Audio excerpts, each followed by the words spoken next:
ಇಲ್ಲಾಂದರೆ ಬದನೆಕಾಯಿ ಡೈರೆಕ್ಟಾಗಿ ಯೂಸ್ ಮಾಡ್ಕೋಬೋದು.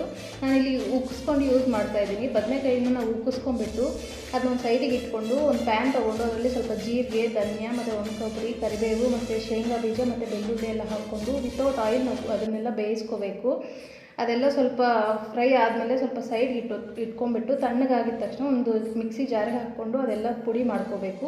ಆಮೇಲೆ ಬದನೆಕಾಯಿ ಎಲ್ಲ ನಾವು ಏನು ಉಗ್ಸಿರ್ತೀವಲ್ಲ ಅದನ್ನೆಲ್ಲ ನೀರೆಲ್ಲ ಹೋಗಿ ಸ್ವಲ್ಪ ಸೈಡ್ ಇಟ್ಕೊಂಡು ಅದರಲ್ಲಿ ಸ್ವಲ್ಪ ನಾವು ಈಗ ನಾರ್ಮಲ್ ಬದನೆಕಾಯಿ ತುಂಬ್ತೀವಲ್ಲ, ಈಗ ಬದನೆಕಾಯಿ ಸಾಂಬಾರು ಮಾಡುವಾಗ ಅಂದರೆ ಮಸಾಲೆ ಸಾರು ಮಾಡುವಾಗೆಲ್ಲ ಅದೇ ಥರ ಒಳಗಡೆ ಎಲ್ಲ ತುಂಬ್ಕೊಂಡ್ಬಿಟ್ಟು ನಾವು ಒಂದು ಸ್ವಲ್ಪ ಪ್ಯಾನಿಗೆ ಆಯಿಲ್ ಹಾಕ್ಕೊಂಡು ಅದರಲ್ಲಿ ಫ್ರೈ ಮಾಡ್ಕೋಬೇಕು. ಡೀಪ್ ಫ್ರೈ ಮಾಡಿಕೊಂಡು ಅದು ಸ್ವಲ್ಪ ಎಲ್ಲ ಬೆಂದಾದಮೇಲೆ ನಾವು ಅದಕ್ಕೆ ಮಿಕ್ಕಿದ ಮಸಾಲೆ ಇರುತ್ತಲ್ಲ ಅದನ್ನೆಲ್ಲ ಸೇರಿಸ್ಕೋಬೇಕು.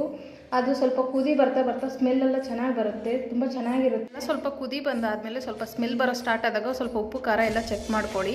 ಹಾಗೆಯೇ ಬೀನ್ಸ್ ಪಲ್ಯ ಮಾಡೋದು ಒಂದು ನಿಮ್ಗೆ ಗೊತ್ತಿರುತ್ತೆ. ಬೀನ್ಸ್ ಸ್ವಲ್ಪ ಉಪ್ಪಿಸ್ಕೊಂಡು ಅದೆಲ್ಲ ಇಳಿಸ್ಕೊಂಡ್ಬಿಟ್ಟು ಸ್ವಲ್ಪ